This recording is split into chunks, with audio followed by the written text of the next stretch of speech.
Oh, okay. When did you go to WBGU? Well, I worked for WBGU from about 1974, late 1974 to mid-1979. And what did you do there? Well, I started out as a student, started out literally sweeping floors in the studio when I first started out there. Swept floors really for about the first month and a half, and then Larry Reed gave me my first break as an audio operator. I had been in radio at WBGU FM, and I had some radio background, so they let me run audio for a few programs. And then from that point, I moved from position to position up through the ranks. What was your experience with News 6? Okay, News 6.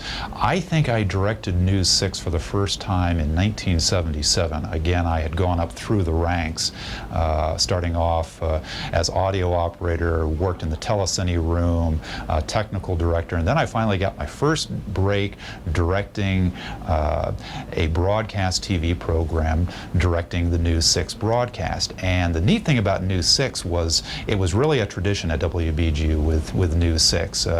Once a week, I think during the winter months, the sixth grades from around the county and from around the viewing area would come in a big bus, and we would give tours around the station.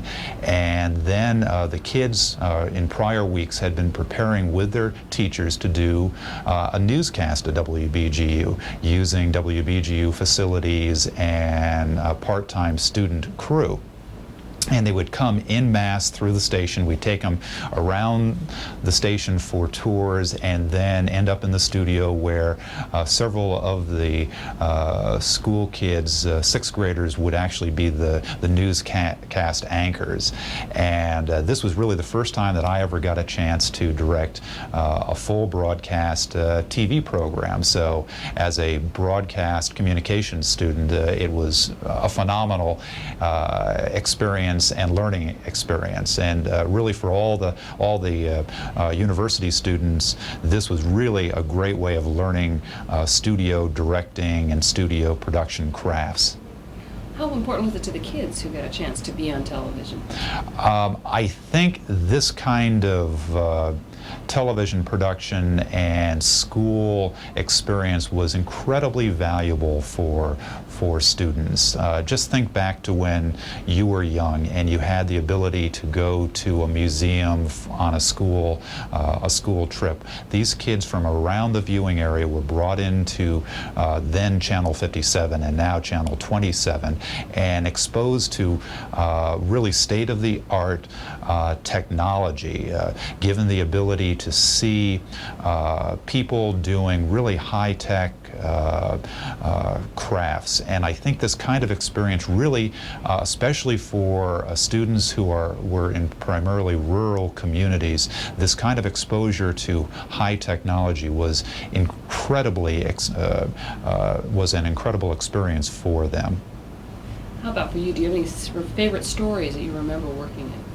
Well, none come immediately to mind other than the memory of taking around the station great hordes of students, 50 students around on tours around the station. And the control room was on the second floor, so to move that many students up and down stairs and then to try to at least give a meaningful tour was really a fun experience. It really gave me an experience that set me in good stead for future years giving tours at the other PBS stations I've worked for. How has that experience shaped your thinking and directing as you advanced in your career in PBS? Well, WBGU for me really, I think, set the foundation for my professional career. I've worked now for 4 PBS stations across the country. The group that I went to school with, who also worked at WBGU, are all still in the industry. And I think almost 15 years later, that is really quite a statement that WBGU gave not only myself, but the other people that I went to school with, such a firm foundation in broadcast television production and just video production in general, that we would be able to continue in our our trade for as many years. And for me, WBGU really set the style and set the direction for my future career. The unique thing about WBGU was they did not just do one kind of television production. They did a nightly newscast, they did cultural programming, they did minority programming, they did how-to programming, all locally produced at WBGU. And really, without, I think, that kind of experience, I might not have stayed in television. I think it really, for me, gave me the opportunity and a glimpse at what television can be and what television ought to be, and has really given me a very, very high standard to achieve in future years and in my television career. It's unusual for a program to last as long as News 6 has lasted. What do you think is its secret? Well, I think it just plain makes sense. That's the crazy thing about it. The idea of reaching out to the education community, 6th grades from around the viewing area, and getting students over the years to come in and be exposed to television technology, expose them to communication in a visual medium. I think they really hit on something that made absolute sense for the WBGU viewing area. The program was good. It aired consistently week in, week out, and it was just the type of production that just seemed to make sense for WBGU. Being a university licensee, it made sense for the viewing area of WBGU. Why do you think it's been able to keep it fresh and keep drawing in an audience? Well, the kids really make the program. Each week you see little miracles happen. You see shy kids coming through the front door, sitting down with all these bright lights that stare you in the face. Your classmates all looking at you, sitting on a stool in front of the TV cameras, and there's something that quite often magical happens when that happens. And so I think really what makes News 6 is the freshness of the students that come in and are in front of the cameras and put the newscast together. If you wanted to send a message back to WBGU, what would you tell them now that, in retrospect, now that you've had a chance to move on to other stations and looking back at that time?